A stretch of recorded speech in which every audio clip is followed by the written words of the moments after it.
बेशर्मों की तरह नहीं हारे। सबसे बड़ी बेशर्मी, आप हंस रहे हैं यार, कौन इन्हें वर्ल्ड क्लास बोलेगा यार? किस बात के ये वर्ल्ड क्लास है? वो उन्होंने रखे हुए लोग बोलने के लिए, उनको छोड़े। वो तो वो उन्हें जो लोग उन्होंने रखे हुए ना बोलने के लिए, उन्हें भी शर्म आनी चाहिए। अब लेकिन ये नहीं पता था कि इतनी शर्मिंदगी, इतनी जलालत, इतनी बेइज्जती वाली हार मिलेगी। नाक मुक्का चला है ड्रेसिंग रूम में, एक दूसरे को मारा पीटा गया, एक दूसरे को गालियां दी गई हैं। एशिया कप हो रहा है ना, दुआ है कि इंडिया जिस तरह लेजेंड लीग में बोले ना हम पाकिस्तान से नहीं खेलेंगे, मना कर दे।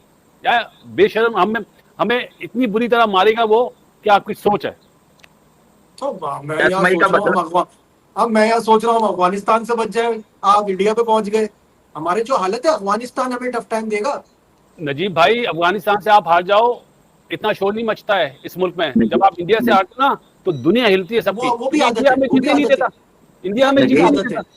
नजीब आप एक चीज नजीब आप एक चीज देखे, बासत भाई कोच कह रहा है कि 35 ओवर तक टीम बड़ा अच्छा डिलीवर किया, बॉलर ने, मैंने सर पकड़ लिया। मैंने कहा कोच को कोई ये भी तो बता दे कि आपने 35 ओवर जितने बॉलर खिलाए थे उसके बाद वाले नहीं खिलाए, कि 50 ओवर वाले ना खिलाए। मुझे इस बात का जवाब दे दे कि सीरीज डिसाइडर में आप रोटेशन पॉलिसी कैसे अप्लाई कर रहे हो? आपने कैसे शाहिद को बिठा दिया? आप उसके साथ भी हार जाते, बट बेस्ट बॉलर तो रखो। नजीब पहले मुझे एक बात बताएं, आपके इसकी कोचिंग का लेवल उस वक्त आपको जज कर लेना चाहिए कि जब इन्होंने अपनी टीम बनाई है मैनेजमेंट की, वहां से अंदाजा लगा लें कि हम कितने ऊपर जाएंगे, कितने नीचे जाएंगे और किस टाइप की क्रिकेट खेलेंगे। मैं किसी के खिलाफ नहीं, मेहनती है, सब कुछ है, लेकिन यार इंटरनेशनल क्रिकेट का मैनेजमेंट का कोई हिस्सा होता है ना, कोई पता चलता है, कोई नाम हो, परफॉर्मेंस हो, क्रिकेट खेली हो, वो बनते हैं। यहाँ पे यार आप किस को नवाज रहे हैं? आप डेटाबेस वालों को सिलेक्टर बना रहे हैं, आप अंपायरों को सिलेक्टर बना रहे हैं, क्या हो गया यार? आप ये सोचिए। फिर वो वनडे की तरह खेलने शुरू हुए, फिर एंड पे उन्होंने T20 वाला टीका निकाला और एंड पे तो उन्होंने T10 की तरह तुम लोगों को मतलब चीर फाड़ के रख दिया। 50 ओवर कैसे यूटिलाइज करने हैं, वो नंबर 9-10 रैंकिंग टीम ने आज तुम्हें बता दिया कि 50 ओवर का मैच है तो ऐसे यूटिलाइज करने हैं। आपके वो बॉलर जिन्होंने 6 ओवरों में 12 दिए हुए थे, हसन अली ने, उन्होंने पंजा पेज के रख दिया और अगले 4 ओवरों में 50 रन डाल दिए। नसीम शाह का ओवर ही खत्म नहीं हो रहा, किसी को नहीं बख्शा। अब रोना यह है कि बॉलिंग की बात करें, बैटिंग की बात करें, किस किस की बात करें? कोई खेल का कोई तरीकाकार हो कि जिसमें ये कोई अच्छा या बेहतर कोई परफॉर्म कर रहे हो। वर्ल्ड रिकॉर्ड बना रहे हैं, बेइज्जती पे बेइज्जती। 202 के मार्जिन से ये मैच हारे हैं यार।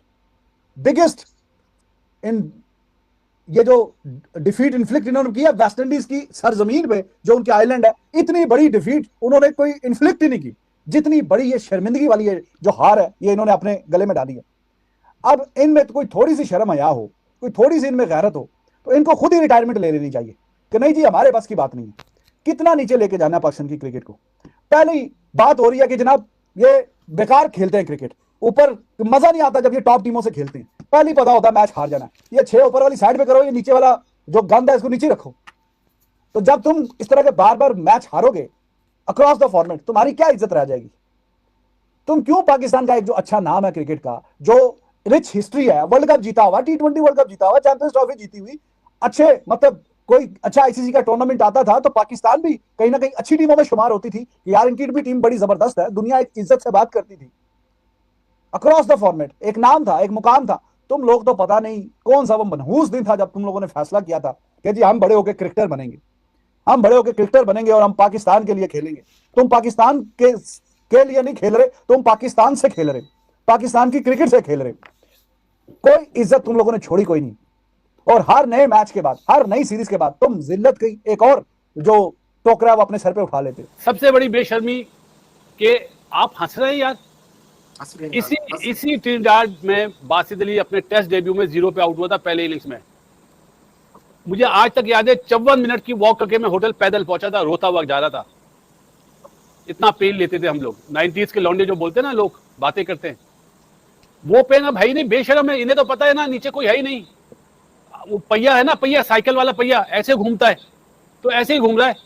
कभी बाबर, कभी रिजवान, कभी शाहीन, कभी अपना आगा, कभी अभी चाचा की बातें होंगी इफ्तिखार की कि उसको लेना चाहिए। तो जो टीम से बाहर होता है वो आ रहा होता है, याद आता है। जो अच्छे थे उन्हें पास भी नहीं आने दिया।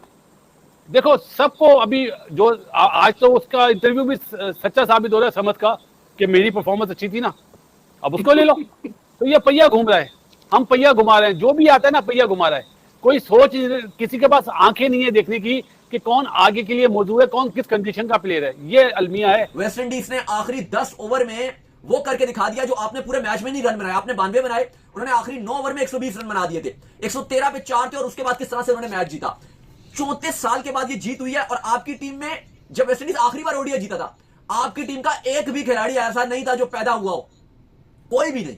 चाहे आप आगा की बात करो, साइम की बात करो, रिजवान, किसी की भी बात कर लो, सब अगर आप देखो 34 के अंडर आपको नजर आते हैं। तो उस लिहाज से तो ये सब ने जो कल पाकिस्तान की हार में किरदार अदा किया है, वो यकीनन तौर पर हमारे लिए एक शर्मनाक सीरीज साबित हुई है। वेस्ट इंडीज के कोच सैमी ने कहा था हम ये सीरीज जीतेंगे। 10वें नंबर की टीम थी जो last 2 ICC events ODI tournament नहीं खेली, ना चैंपियंस ट्रॉफी 25 ना 2023 का वर्ल्ड कप। बावजूद उसके उन्होंने आपको सीरीज में आखिरी मैच में सिर्फ हराया नहीं है, ह्यूमिलेट करके हराया है। 202 रन की हार सिर्फ हार नहीं होती, ये ह्यूमिलेशन है। रिजवान को डालना जी, बाबर को डालना जी, एशिया कप आगे आ रहा है। इन्होंने क्या जीता पिछले 4-5 साल से? बारी बारी सारी कप्तान है, सबको चस्का लगा हुआ है। बाबर से ली तो शाहीन, शाहीन से ली तो बाबर, बाबर से ली तो रिजवान, अब उसे आगा, तो फिर मागा शागा सारा, सबको तो ये कप्तानियों के चस्के लग गए हैं। लेकिन इन्होंने अचीव क्या किया अभी तक? पिछले 4-5 साल में क्या इन्होंने जीता? कोई जीता? कोई बायलैटरल की 1-2 कोई अच्छी सीरीज बीच में निकल गई, वरना तो हारते ही हो हर जगह पे। क्या वर्ल्ड कप, क्या T20 वर्ल्ड कप, क्या 50 ओवर का, क्या एशिया कप, हर गुजरते टूर्नामेंट के साथ जो है वो परफॉर्मेंस और नीचे और नीचे और नीचे, जिल्लत जिल्लत और जिल्लत।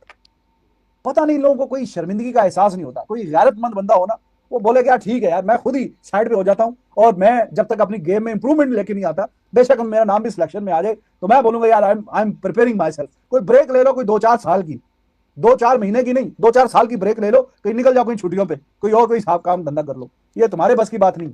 और तुम जो उल्टा जलीलो रुसवा करवा रहे हो, बेइज्जती पे बेइज्जती। कई लोग बीच में बोलेंगे यार ठीक है मैच हार जाते हैं, कोई बात नहीं, इतना क्या मतलब, आप यार हद ही हो गई है। हार जाते हैं तो इंसान के बच्चों की तरह आने ना, जो हारने का तरीका है उस तरीके से हारें। दुनिया में हारती है टीमें, लेकिन 295 चेज करना तुमने, 92 पे पूरी टीम आउट हो गई है। किसी में कोई गेम अवेयरनेस नहीं है। इसी मैच की इसी इनिंग्स में देख लें, अगर ये पूरे आउट ना होते तो इतने ओवरों में इतने ही रन थे उनके भी, या 25-30 ओवरों में इतने ही रन थे जितने पाकिस्तान जितने बना के आउट हो गया। फैंटा प्रोग्राम तो उन्होंने एंड पे लगाया, तो तुम उनसे सीख रहे थे कि उन्होंने किस तरह की इनिंग्स को डेवलप किया, कैसे एंड तक उनका कैप्टन खड़ा रहा, कैसे एंड पे उन्होंने तुम लोगों की कुटाई की है। उस स्टेज तक मैच तो लेके जाओ। ऊपर से अंडा साइम, अंडा अब्दुल्ला, अंडे पे रिजवान, एक से बढ़ के एक। बाबर आजम साहब जी, अंपायर कॉल होगी या बहुत जुल्म ज्यादती होगी, he is the first person in the history कि जिसको अंपायर कॉल पे आउट दे दिया गया, वरना तो कभी कोई दुनिया में कोई बंदा आउट ही नहीं होता। टीम को पहले लेकर आया जा रहा है और आधी टीम को बाद में। और मैं कहता हूं इन लोग की किस्मत अच्छी है कि ये लोग कराची एयरपोर्ट के ऊपर लैंड नहीं कर रहे, ये लोग डायरेक्ट लाहौर जा रहे हैं। अगर ये कराची के एयरपोर्ट पर आते तो जो मैंने इनका इस्तकबाल करना था, जूतों का हार लेके बाहर गधे खड़े करके, पूरे के पूरे में 11 गधे खड़े करता, जो लोग प्लेइंग ग्राउंड में थे सबको एक एक गधे पे बिठाता और 11 जूतों के हार इनके गले में डालने चाहिए थे, क्योंकि इन पाकिस्तानियों ने पाकिस्तान का नाम बदनाम कर दिया। यार इनके ऊपर वैसे देखा जाए तो कहते हैं हम बड़े फख्र महसूस करते हैं, हमारे साथ पाकिस्तान की जर्सी लगी है, you know I love Pakistan, I will sacrifice my life for Pakistan है। और पाकिस्तान की लेने में यही लोग आगे हैं। जितनी कुत्तों वाली बेइज्जती ये पाकिस्तान की करवाते हैं, कोई और नहीं करवाता है। जब पाकिस्तान टीम वापस गई है तो माइक हैसन ने जो फ्रस्ट्रेशन थी वो मोहम्मद रिजवान के ऊपर निकाले, क्योंकि मोहम्मद रिजवान की कप्तानी में बड़े ज्यादा ब्लंडर थे। मोहम्मद रिजवान ने अपने बॉलर्स को सही तरह यूज नहीं किया। मोहम्मद रिजवान के फिर माइक हैसन की आपस में लड़ाई झगड़ा होता है, उसके फिर उस लड़ाई झगड़े में बाबर आजम कूदता है, क्योंकि बाबर आजम ने मोहम्मद रिजवान के वो कहते हैं ना कि वो कहते हैं ना कि शटे उठाने होते हैं, सही को उसको अपने उसने टीम में भी तो रहना ना, क्योंकि टीम में रहने वाली हरकतें नहीं है बाबर आजम की। फिर बाबर आजम और मोहम्मद रिजवान ने माइक हैसन के साथ मिलकर बहस की है कि हम अभी बैटिंग करनी है, हमने मतलब बोला कि हमने अभी बैटिंग करनी है, बैटिंग हम जीतेंगे। लेकिन जब सारा मैच पाकिस्तान टीम हारी है, उसके बाद फिर ड्रेसिंग रूम में लड़ाई हुई है, जिसमें शाहीन अफरीदी और मोहम्मद रिजवान की लड़ाई ये हुई है कि शाहीन अफरीदी को खिलाया नहीं था, और जान के शाहीन अफरीदी को रेस्ट बोला गया था कि आप रेस्ट करो, आप इंजर्ड हो। फिर मोहम्मद रिजवान और शाहीन अफरीदी की जो है वो आपस में लड़ाई होती है। मोहम्मद रिजवान फिर उसकी जो है वो कंप्लेन जो है आगे करता है जाके मैनेजमेंट को कि शाहीन अफरीदी ने मेरे साथ बदतमीजी की है। फिर बाबर आजम और माइक हैसन की आपस में लड़ाई होती है कि जब माइक हैसन ने बोला बाबर आजम को कि जब आपको पता था कि जब आप पिछले वनडे मैच में सीधी बाल को क्रॉस बल्ले से खेल के आउट हुए हो, इस बार आपने सेम वही गलती की, आपने बिल्कुल सीधी पड़ी हुई विकेट वाली बाल को आपने फिर क्रॉस बल्ले से खेला। वेस्ट इंडीज से 34 साल बाद सीरीज हारकर भी पाकिस्तान के खिलाड़ी मैच के बाद हंसते हुए देखे गए। इसके बाद इस बात पर पाकिस्तान मीडिया में बोला जा रहा है कि इन प्लेयर को वेस्टइंडीज़ से हार के बाद भी शर्म नहीं आ रही, और बासित अली ने तो ये तक कह दिया कि एशिया कप में इंडिया और पाकिस्तान का मैच कैंसिल हो जाए, जैसे कि लेजेंड लीग में हुआ था। हम यही दुआ करते हैं, क्योंकि अगर मैच हो जाता है तो ये टीम हमें फिर से जलील करवाएगी। ये वेस्टइंडीज़ से इतनी बुरी तरह हार रहे हैं तो सोचो भारत हमारा क्या हाल करेगा। लेकिन मुझे लग रहा है कि एशिया कप में सिर्फ भारत ही नहीं, अफ़गानिस्तान और बांग्लादेश भी पाकिस्तान के लिए मुश्किल खड़ी कर सकते हैं, और नेपाल भी पाकिस्तान को हरा सकता है। तो इस बात पर आपकी क्या राय है, कमेंट बॉक्स में अपनी राय दीजिए, और वीडियो अच्छी लगे तो लाइक कर देना और चैनल को सब्सक्राइब कर देना। धन्यवाद।